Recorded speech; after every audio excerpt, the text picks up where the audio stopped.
Okay, I was showing off how to cut some plastic with that little saw, but very often it happens that you are not perfectly straight and you have little chips like that.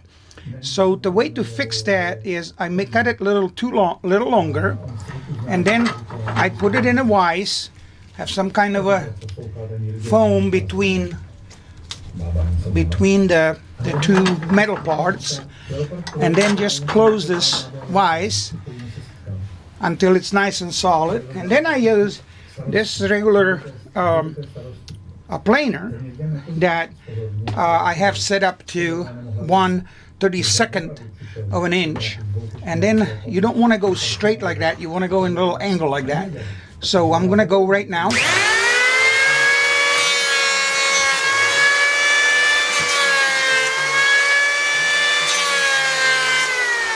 Now, one thing you want to watch for is to make sure that you are not out of kill, so you're nice and flat, and shoot it with a little angle so you don't have big of a jump in, a dent in down here.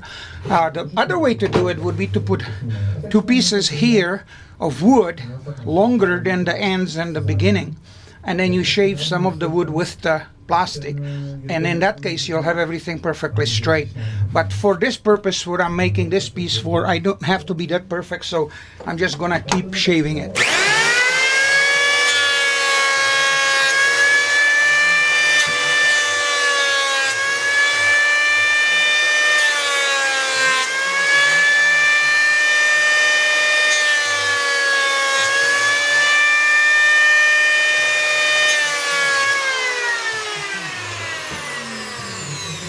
So I'm at my lines, and it looks nice and square.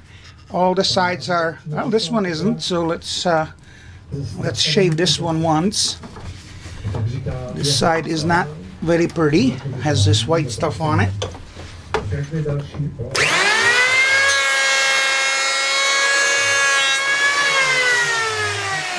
That looks much better.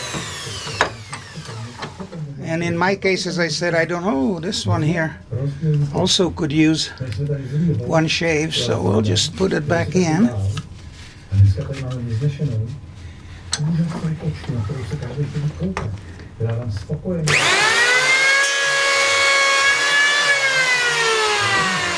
As you can see, it doesn't take much, and now the sides are nice and flat, and this thing came from an old monitor, so it's not perfectly clear, but it has these little ridges up and down and left to right, 90 degrees, and unfortunately it's not usable for where you need complete transparency, but semi-transparent is good enough for me.